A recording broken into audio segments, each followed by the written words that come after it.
시편 전체로 우리가 함께 말씀을 좀 보면 좋은데 이 150편이 되는 말씀 속에서 다 볼 수가 없어서 우리가 이렇게 뜸성 보는데 오늘 시편 90편의 말씀입니다. 이 4권의 첫 번째 각 권마다 첫 번째가 굉장히 의미가 있게 우리에게 방향을 정해준다 그렇게 이야기를 하고 있기 때문에 굉장히 중요한 시입니다. 그 시편 90편 그렇게 돼 있고 하나님의 사람 모세의 기도 그렇게 부제가 되어 있습니다. 하나님의 사람 모세의 기도 모세의 시인데 사실은 시편 전체를 통해서 모세의 시는 하나 딱 나와 있죠. 또 다윗의 시가 중심이 되어 있는데 다윗과 모세는 엄청난 세대 차이가 있는 그러한 분이시죠. 자, 이 시편 4권으로 들어오면서 이제 1권, 2권, 3권에서의 분위기와 전혀 다른 그러한 분위기로 넘어가는 것입니다.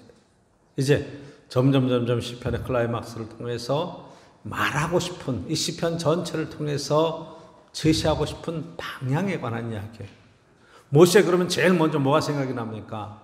하나님의 사람, 하나님의 율법, 더 나아가서는 이스라엘 백성들을 애굽에 종살이하는 것을 이끌고 하나님의 약속의 땅 가나안을 향해서 나갔던 사람. 여러 가지 우리가 모세에 대해서 생각할 것들이 참 많습니다. 근데 여기서 변화는 이제 하나님 앞에 우리의 허물과 죄가 많음을 회개하고 돌이키며 하나님 앞에 구했을 때 우리의 목표가 하나님 말씀으로 돌아가야 된다 하는 거예요. 하나님께로 나가는 길은 하나님 말씀으로 나가는 것이다. 그것을 정확하게 우리에게 깨닫게 해주시는 그런 말씀이기도 합니다. 이 모세는 사실은 평생을 하나님을 찾던 사람입니다.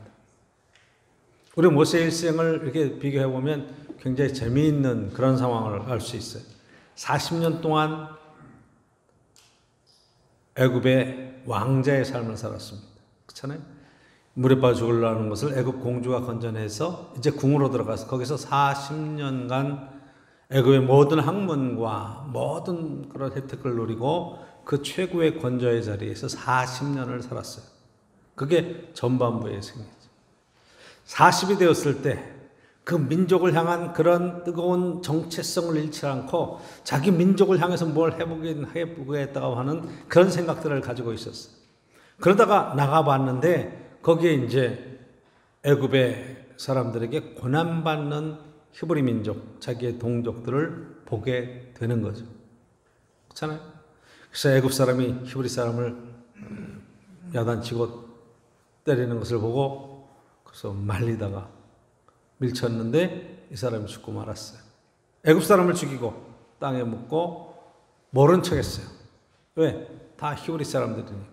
그 다음날 나가보니까 히브리 사람끼리 동족끼리 싸우는 거예요.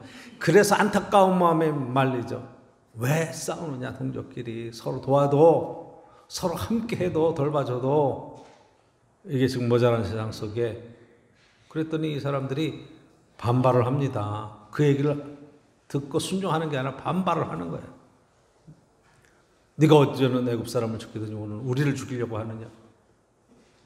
이제 쫙 퍼진 거예요. 뭐가? 모세가 사람을 죽인 것. 그리고 그 위협이 애굽에까지 알려지고 거기서 도망자 신세가 돼서 이제 40년 동안 미디안 광야에서 생활을 하죠. 광야에 들어가서 피난살이를 하는 거예요. 거기에 미디안 제사장 이도의 딸과 결혼하고 40년 동안 장인의 양을 치는 가운데 40년의 세월을 보내는 겁니다. 그게 80까지의 삶이에요. 그 40년 동안 모세는 어떤 생각을 했을까요? 한번 여러분 생각해 보십시오. 최고의 권좌에 올랐다가 하루아침에 나락으로 떨어져서 광야에 나가서 거기에서 최고의 허드렛 일을 하는 삶, 양을 치는 삶을 살아가는데 정말 어려서부터 신앙은 속에 들어와 있죠. 하나님에 대한 생각은 그동안 들어왔던 하는 생각들이 있죠. 하나님이 계시면 왜 이런 일이 일어났을까? 서부터 시작해서 하나님이 정말 계신 건가? 하나님이 계시다면 왜 내 상황이 이렇게 되도록 응답하시지 않는 건가? 왜 돌보시지 않는 건가? 속에서 여러 가지 번민과 하나님 앞에 진지하게 기도했던 시간들도 있을 겁니다. 하나님, 나를 좀 불쌍히 여주십시오. 우리 동족들, 고난받는 동족들, 내가 그 사람들을 불쌍히 여겨서 이런 행동들을 하고 이런 삶을 살아왔는데 왜 이렇게 나는 고난 가운데 있어야 됩니까? 언제까지 이래야 됩니까? 이것을 40년 동안 해왔다 생각하시면 여러분 얼마나 긴 세월이겠어요. 그러다 여러분 80살 때 여러분 잘 아는 것은 출애굽기 3장에 떨기나무 불꽃 가운데 하나님을 만나는 경험을 하죠. 그렇죠? 하나님을 만나요. 하나님께서 내가 선 것은 거룩한 것이니 내 발에서 신을 벗으라 말씀하시고, 그리고 하나님이 자기 자신을 드러내시는 거예요. 하나님이 찾아오신 거예요. 성경은 하나님이 찾아오시는 이야기, 사람이 하나님을 찾아서 나가서 막 수도하는 이야기가 아니라 그 고민과 그 안타까운 인생 속에 왜 이렇게 나는 살다가 결국 80살까지 갔으니까 이대로 살다 끝나는 거구나. 평생을 그렇게 살다가 비참하게 끝나나 보다 그랬더니 하나님께서 모세에게 나타나셔서 새로운 사명을 주시죠. 네 동족 이스라엘 민족을 이끌고 약속의 땅으로 가라. 그런 약속을 주시는 거예요. 그래서 그 말씀을 붙들고 지팡이 하나 들고 그리고 애굽에 들어가서 여러분 잘 아는 대로 10가지의 기적과 홍해를 가르는 기적을 통해 이스라엘 백성들을 끌어내고 가나안까지 가는데 그게 40년 동안의 여정입니다. 그렇죠? 전반기 중반에 하나님을 만나는 그러한 고난의 시간들, 그리고 하나님 앞에 사명으로 살던 그런 생활 120살까지의 삶을 마감하고 느보산에서 가죠. 자, 이 광야의 생활 40년 동안에 한 것은 딱 두 가지의 큰 사건이 있죠. 하나님께로부터 계명의 말씀을 받아서 이스라엘 백성들에게 십계명의 말씀을 선포하고 하나님 법대로 살아야 될 큰 틀을 세웠고, 또 장막을 짓고 성막을 짓고 거기서 하나님 앞에 예배하는 삶으로의 이스라엘 백성의 중심의 하나님 중심의 신앙생활을 세워가는 그 일을 감당했던 것입니다. 그리고 가나안 땅에 약속의 땅에 자기는 못 들어가죠. 그것을 바라보면서 하나님 앞에 최선의 삶을 살고 마지막 하나님 앞에 나를 저 땅에 들어가게 해주시기를 막 소원했는데 됐다. 너는 여기서 끝이라. 이제 됐다. 너 다음에 여호수아가 들어갈 것이다. 그래서 사실은 이 리더십의 지도력의 그런 패턴을 여호수아에게 넘기고 여호수아가 가나안 땅에 들어가는 그 과정들을 우리 역사서를 통해서 볼 수 있습니다. 그 모세가 사실 오늘 시편 90편의 시를 지었다 이렇게 얘기하고 사권의 제일 앞에 놓았던 분명한 의도와 그런 뜻이 있겠죠. 결국 시편의 이야기도 뭐로 가야 된다는 거예요? 하나님 말씀으로, 하나님 은혜로. 결국 하나님의 법을 지키고 하나님 뜻대로 인생을 살아가는 인생에 대한 목표를 정확하게 집어서 이야기하는 것이라 이렇게 여러분 보시면 틀림이 없습니다. 그래서 오늘 시편을 통해서 저 여러분들이 이 인생에 대한 생각들, 우리가 어떻게 인생의 목표를 세우고 방향을 세우고 나아갈 것인가 하는 것에 대한 이야기를 분명히 알았으면 좋겠어요. 모세도 40년 동안 고난의 생활을 보냈어요. 그리고 하나님 앞에 맡긴 사명을 감당해 갑니다. 여러분, 오늘이 종교력으로 이야기하면 종료주일이에요. 예수님께서 나귀를 타시고 호산나 찬송하리로다 하고 그 찬양을 들으시면서 예루살렘 성에 들어가셔서 이제 내일서부터 고난주간 지나다가 금요일날 여러분 십자가에 처형당하시고 오후 3시에 돌아가시면서 무덤에 묻히셨다가 그리고 주일날 부활하시는 부활절까지도 연결되는 그런 한 주간의 고난주간을 저희들이 맞고 있습니다. 이 고난에 앞서서 예수님이 들어가시는 것은 이제 유다의 그런 왕으로서, 이스라엘의 왕으로서 호산나 찬송하리로다, 이제는 우리를 구원해 주시기를 원합니다 하는 그 찬양을 들으며 왕으로서 나귀를 타시고 예루살렘 성에 입성하시는 그런 이야기가 사실은 오늘 종료주일에 의미가 있는 날이에요. 근데 여러분 한번 생각해 보세요. 그 왕으로 오시는 것이 어떤 왕인가? 자, 모세가 한번 애굽의 왕자로서 애굽의 모든 권력을 가지고 자기의 동족을 해방시키는 그 일에 쓰임받았으면 정말 빨랐을 것 같은데 그렇게 안 하시죠. 가장 낮게 떨어뜨려 놓으시는 거예요. 가장 밑바닥의 삶을 살게 하시면서 뭘 경험하게 하시냐면 히브리 민족, 자기의 동족과 동일한 삶을 경험하게 하시는 거예요. 밑바닥을 경험하게 하시는 거예요. 성경은 우리에게 뭘 얘기하는 거 하니 예수님조차도 하나님의 아들이신 높은 곳에서 우리를 향해서 특혜를 베풀어 주시고 시혜를 베풀어 주셔서 우리를 구원해내시는 게 아니라 그분이 가장 낮은 인간의 몸을 입고 우리 가운데 오셔서 우리와 동등되게 그렇게 삶을 사시다가 우리보다 더 비참한 삶으로 인생을 마감하시면서 우리의 모든 죄와 허물을 담당해 주시는 거예요. 그게 동일성을 경험하는 거예요. 굉장히 중요한 이야기. 동질성이라고 하는 것. 자, 모세도 똑같습니다. 바로 이 동질성을 경험하는 거예요. 왜 이스라엘 백성 전체가 다 애굽에서 400년 동안 종살이를 하느냐? 뭘 경험하라는 거예요? 민족적으로 가장 밑바닥을 경험하라는 거예요. 그리고 가나안 땅에 들어가서 세상에 가장 힘들고 어려운 그런 인생을 살아가는 다른 민족들, 하나님 안에서 이 복을 누리는 삶의 축복을 함께 나누어 주라는 거예요. 내가 내게 복을 주고 너를 창대케 하리니 너를 통해서 모든 민족이 이 복을 받게 될 것이다. 이야기하시는 거죠. 이 사명이라는 거예요. 이 사명이에요. 모세의 인생도 그런 사명으로서의 삶을 살아가신 거고 저 여러분도 마찬가지. 높은 곳에 올라가서 내가 넉넉해서 그래 도와줄게 이런 건 시혜에 지나지 않는 거예요. 내가 넉넉하니까 이렇게 되는 거예요. 근데 여러분 그 차원이 아니라 같이 함께 낮아져서 그 고난을 함께 통과해 가면 전혀 다른 차원의 얘기가 돼요. 그래서 그 차원을 같이 그냥 그렇게 고생하며 살아가는 것이 아니라 그 다음으로 일으켜 세우고 더 나은 삶으로의 나아가는 축복이 성경에서 우리에게 이야기하는 구원의 이야기고 하나님이 우리를 위해서 십자가를 지셨다고 하는 이 귀한 뜻이 그 가운데 들어 있는 것을 보게 됩니다. 굉장히 중요한 이야기예요. 방향성의 이야기.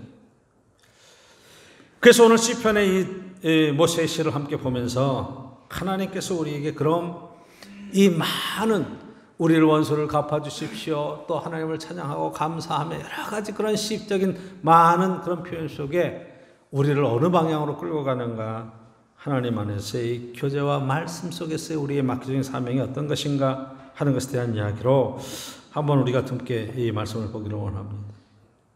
여기에는 모세의 신앙 고백이 들어있고 그의 삶의 전체적인 그런 감성이 들어있죠. 첫째가 전능하신 하나님에 대한 신앙 고백이 있습니다. 그래서 1절에 주여 주는 대대에 우리의 거처가 되셨나이다.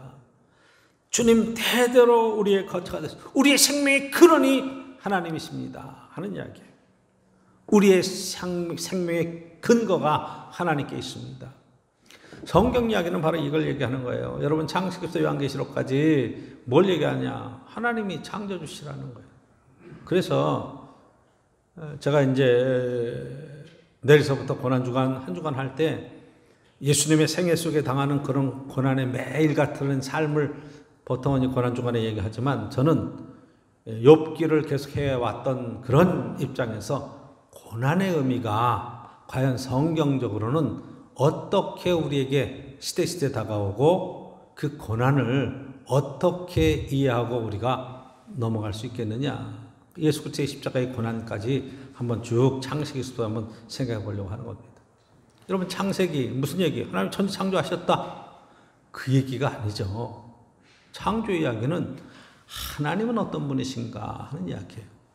여러분 세상에는 하나님이 있다 없다 가지고 얘기하지만 성경은 하나님이 천지를 창조하셨다고 하나님의 존재 출발서부터 하나님에 대한 큰 찬양으로 시작하는 거예요. 그분은 세상의 모든 것의 존재의 근원이시다. 하나님이 모든 것을 만들어 놓으셨다. 오늘 1절에 보면 주여 주는 대대 우리의 거처가 되셨나이다. 우리가 이 땅에 살아가야 될 마땅한 근거가 어디 있는가? 하나님이 우리를 지으셨습니다. 인간은 어떤 존재인가? 창세기에 나오는 이야기. 하나님의 형상을 따라 우리를 징을 받았습니다. 이 땅에 왜 죄가 들어왔는가? 그 얘기가 들어있죠. 그렇죠? 아담과 하와의 동산에서 어떻게 죄에 빠지게 됐는가? 그러니까 인간에 살고 있는 가장 근본적인 질문에 대한 대답이 어디에 있느냐? 여러분, 성경 안에 들어있는 거예요. 지금 이 이야기를 모세도 경험을 하는 거예요. 내 인생의 존재가 어디에서 시작하는가? 하나님께로부터 시작한다. 여러분, 이거에 대한 신앙이 없으면 인생이 뭐 있어요? 그냥 살다가 그냥 가는 거지. 죽으면 끝이지 뭐 있어요? 이렇게 얘기하는 거예요. 그런데 우리에는 하나님이 우리를 창조해 주셨습니다. 우리는 하나님의 자녀입니다. 이 땅에서 하나님 뜻대로 살아야 됩니다. 하는 더 큰 하나님에 대한 방향성이 신앙으로 우리 속에 들어와 있잖아요. 그래서 2절 보면 산이 생기기 전 땅과 세계도 주께서 조성하기 전 곧 영원부터 영원까지 주는 하나님이십니다. 이 모든 것을 창조하신 하나님, 그리고 영원부터 영원까지 다스려 가시는 하나님의 놀라우신 그런 주권을 찬양하고 있는 거예요. 그러면 하나님의 주권이 딱 여러분 세워지면 그 다음에 우리의 모든 것들이 해석될 수 있어요. 그렇죠? 기쁨을 주시는 것도 해석돼. 우리 때로는 고난의 자리를 통과할 때에도 하나님 여기에서 왜 이런 고난이 내 인생 속에 왔는지 깨닫게 해주시기를 원합니다. 그렇죠? 그것이 내가 지은 죄 때문에 당하는 고난인지, 그렇죠? 그것이 정말로 하나님 앞에 더 가까이 하나님을 찾고 찾으라고 하는 그러한 신앙적인 인도하심의 이야기인지, 아니면 내가 하나님께서 맡겨준 귀한 사명을 감당하다가 당하는 고난인지, 그 고난의 의미도 여러 가지 다양하게 우리에게 많이 다가온다 이 말이에요. 이 하나님에 대한 바른 신앙이 없으면 괜히 이 세상에 태어나가지고 그냥 뭐 허접하게 살다가 에휴 그냥 뭐 가버리면 그만이지 뭐 막 애를 쓰고 고생하다가 마음대로 안 돼. 막 세상을 향해서 분노하고 사람을 하고 분노하다가 다 죽여버리고 말 거야. 이렇게 나간 인생이 되는 것은 왜 그러느냐? 자기 안에 있는 자기 중심의 삶이기 때문에 그런 거예요. 하나님에 대한 바른 신앙 고백이 그래서 중요합니다. 바른 영원부터 영원까지 하나님은 존재하시고 우리의 인생은 하나님 앞에 이 영원에 비교하면 너무 어떻게 생각하면 짧은 인생이에요. 이것을 고백하는 거죠. 그렇죠? 우리의 인생이 3절을 보니 주께서 사람을 티끌로 돌아가게 하시고 말씀하시기를 너희 인생들은 돌아가라 하셨어. 어디로 돌아가는 거예요? 티끌로 돌아가요. 우리의 육신은 티끌로 흙으로 돌아가고 우리의 영혼은 하나님의 숨결로 왔으니 하나님께로 돌아가야 된다. 우리에게는 하나님의 품이 있다고 하는 놀라운 신앙 고백이 가운데 들어있죠. 그렇죠? 주의 목자는 천년이 지나간 어제 같으며 밤의 한순간 같을 뿐입니다. 이렇게 얘기해요. 천년이 하루 같다 하는 거죠. 천년이 하루 같다. 주께서 그들을 홍수처럼 쓸어 가시나이다. 그들은 잠깐 자는 것 같으며 아침에 돋는 풀 같습니다. 그렇게 얘기하죠. 여러분, 영원에 비해 보면 인간의 삶이라는 것이 한순간에 천년이 지나간 어제 같다. 천년을 살아도 어제 같다. 설교를 준비하고 여러 가지 생각을 해보면서 제가 잘 나이를 모르고 살았어요. 근데 68이더라고요. 68. 부러운 나이로. 오늘 성경에 보면 인생이 70이요. 강건하면 80이라도. 인생의 70을 다 산 거예요. 강건하게 살아도 80 사는 거예요.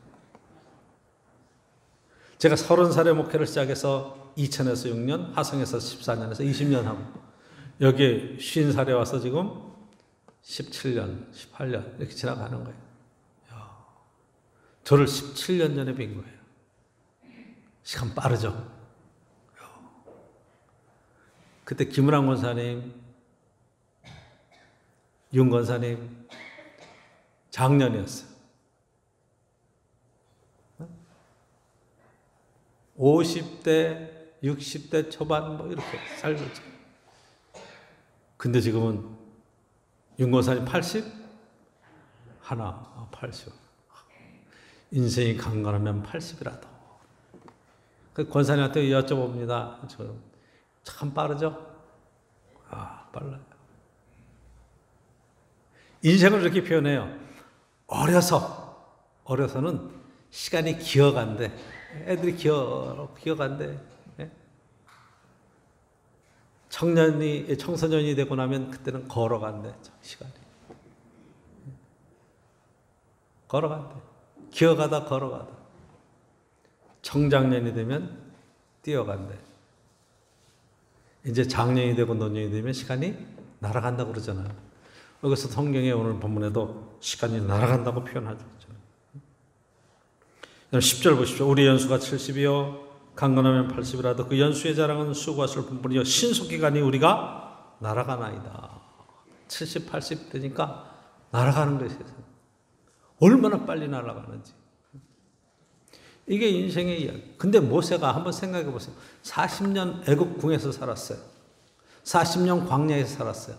40년 이스라엘 백성들을 이끌고 그 행군을 해 갑니다. 그러니까 여러분 40년 살았는데 110살을 살았어요. 그러니까 80년 인생의 순식간에 지나가고 나서 그 다음에 맡겨진 사명을 갖고 40년 살았는데 그 40년이 길었겠습니까? 굉장히 얼마나 빨리 지나갔을까요?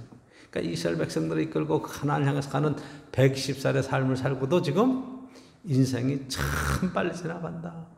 이렇게 고백할 수밖에 없더라 이 말이에요. 어제 형권사님하고 마권사님이 와서 열심히 교회 청소를 해서 너무 감사한데 제가 이 컴퓨터에 가서 좀 물어봤더니 마권사가 저도 잘 몰라요. 저도 나이 들었어요. 그래. 그래서 마권사한테 청춘 같잖아요. 그래서 얼만데 그랬더니 저도 벌써 쉰이에요. 쉰이래. 벌써 쉰이래. 이건 직장 생활 하다 보면 쉰이면 벌써 나갈 생각들을 해야 된다는 거야. 야, 세월이 그렇게 빠른 거야. 언제 벌써 쉰이 됐어? 언제 예순이 되고? 이렇게 세월이 빨리 쭉 지나가는데, 그쵸? 하나님의 영원하심과 전능하심에 보면 우리는 너무나 연약하고 부족한 인생이라고 하는 고백을 할 수밖에 없어요. 실제로 삶을 경험했던 모세가 하나님 앞에 이렇게 고백하는 거예요. 여러분 5절 보시면 주께서 그들을 홍수처럼 쓸어가시나이다. 그들은 잠깐 자는 것 같으며 아침에 돋는 풀 같으나이다. 6절 푸른 아침에 꽃이 피어 자라다가 저녁에는 시들어 마르나이다. 아침에 폈다가 저녁에 시드는 꽃으로 인생을 표현하고 있어요. 하루거리뿐이 안 된다.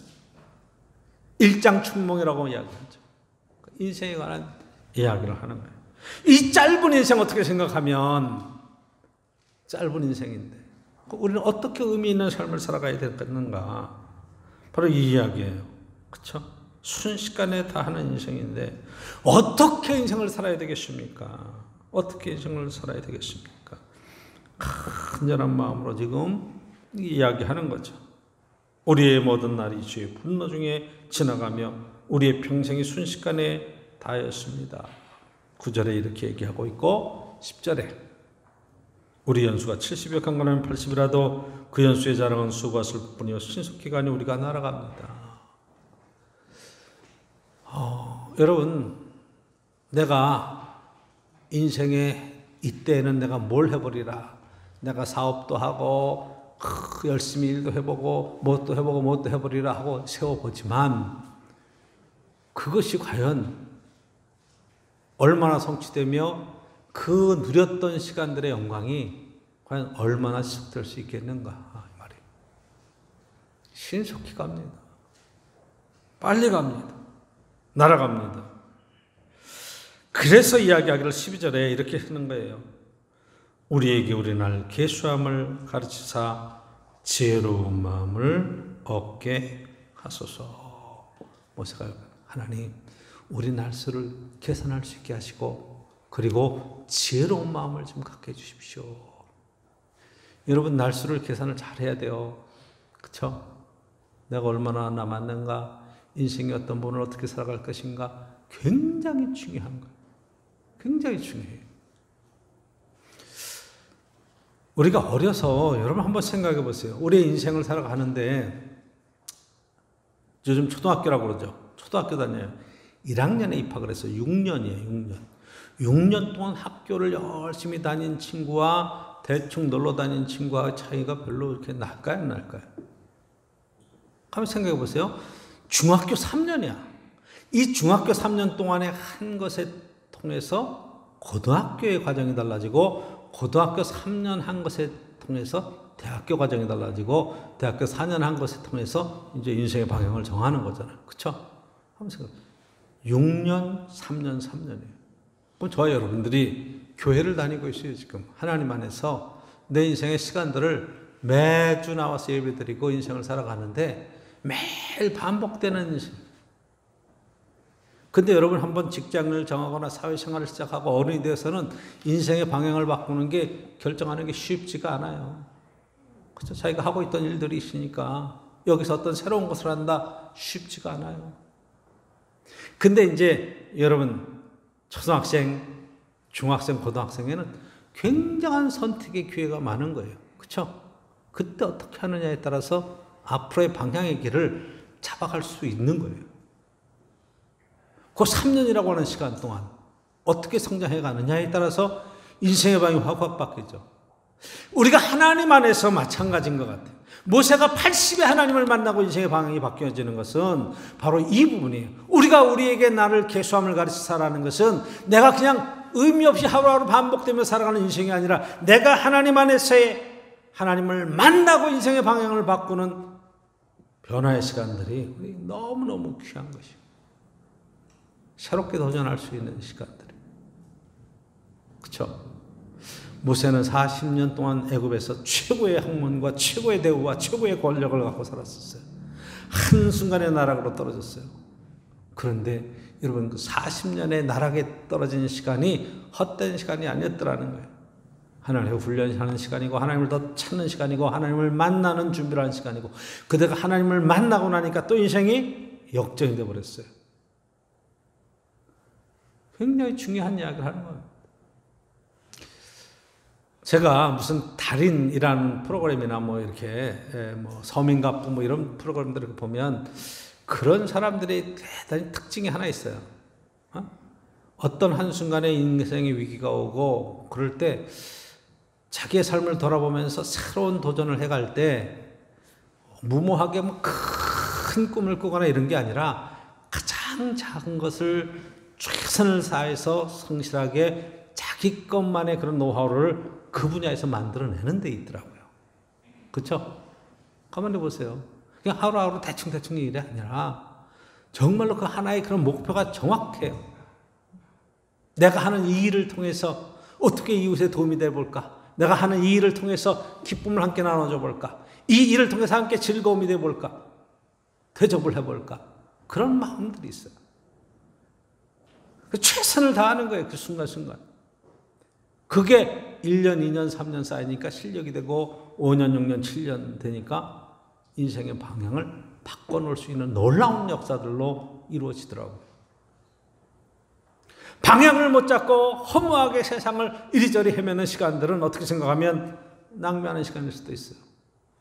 그러나 하나님 안에서 모세가 지금 말하는 것처럼 우리에게 우리를 계시함을 가르치사 지혜로운 마음을 얻게 하소서 이렇게 하는데 여러분 지혜가 뭐예요? 지혜로운 마음이 뭐예요?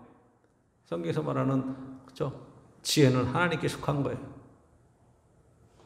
하나님을 경외하는 것이 지혜의 근본이라고 이야기하고 있어요. 그러니까 하나님과 연결되는 게 지혜예요. 모든 지혜는 하나님께로부터 오는 거예요. 그러니까 신앙생활이 여러분 중요한 이유가 바로 여기예요. 하나님께 기도해야 돼요. 하나님을 만나야 돼요. 하나님 안에서 내 삶의 방향을 세워가야 돼요. 모세가 80에 하나님을 만나고 방향을 세워갔어요. 그 전까지도 하나님을 알고 하나님 안에 기도도 하고 뭐 하나님을 위해서 일을 한다고 했지만 다 헛된 시간이었어요.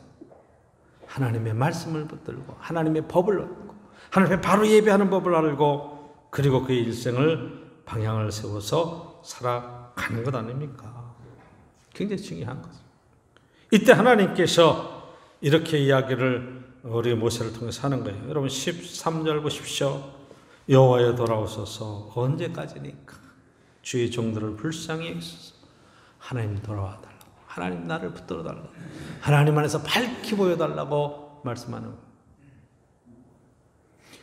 하나님이 없으면 염려와 근심이 우리를 떠나지 않습니다. 어떻게 살아야 되나? 뭐 해야 되나? 다음엔 어떻게 바뀔까?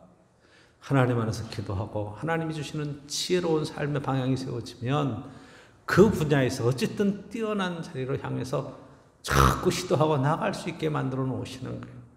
희망이 생기는 거예요. 하나님 안에서. 그렇죠? 하나님이 돌아오시고 하나님이 함께 해주시면 희망된 삶을 살아나갈 수 있습니다. 그래서 이렇게 얘기할 14절 아침에 주의 인자심이 우리를 만족하게 하사 우리의 일생 동안 즐겁고 기쁘게 하소서. 자, 회복되는 거예요. 뭐가? 기쁨이, 즐거움이. 하나님이 함께 하시면서 아침에 만족함으로 시작하는 거예요. 주의 위로하심이 저와 여러분의 인생 속에 함께 있기를 원합니다. 지혜가 뭐예요? 하나님의 말씀으로 돌아가는 거죠. 그렇죠? 예배를 회복하는 거죠. 그게 여러분 출애굽하면서 이스라엘 백성들에게 하나님이 모세를 통해서 주시는 율법의 말씀과 성막의 제사를 통해서 하나님 앞에 나아갈 수 있는 길을 열어놓으셨어요. 그 말씀 속에서 회복돼야 돼요. 매일매일 하나님의 불기둥과 구름기둥으로 인도해 가시는 놀라운 일이 있고 목표는 어디예요? 하나님의 약속의 땅 가나안을 향해서 가는 인생이 바뀌어버리는 거죠. 저 여러분의 인생의 목표는 어디 있습니까? 이렇게 수고하고 애쓰고 인생이 70 살고 80 살고 나면 그 다음에 분명히 약해지는 건데 그렇죠? 약해져서 이제 어떻게 생각하면 다니지도 못하고 정말 안타까운 그런 일들이 우리 가운데 생기잖아요. 하나님 앞에서 우리 인생을 정말 어떤 방향을 세우고 갈 것인가. 맨 마지막 인생이 우리 앞을 떠나고 하나님 우리를 부르실 때 아버지 저 왔어요. 그리고 들어갈 우리의 본향이 있다. 이게 성경에서 우리에게 하는 이야기 아니겠어요? 즐거움의 맨 마지막은 하나님 안에서 우리를 향해서 베푸시는 넉넉한 하나님 앞에 상급이 있다. 이 땅에 살아가면서 우리에게 맡겨진 일들을 얼마나 최선을 다해서 성실하게 감당해 갈 수 있겠느냐. 이 얘기예요. 그러니까 15절, 16절, 17절 결론적으로 이렇게 얘기합니다. 우리를 괴롭게 하신 날 수대로와 우리가 화를 당한 연수대로 우리를 기쁘게 하소서. 주께서 행하신 일을 주의 종들에게 나타내시며 주의 영광을 그들의 자손에게 나타내소서. 뭐라고? 하나님의 영광을 나타내 주십시오. 누구에게? 나에게. 누구에게? 우리 자손들에게.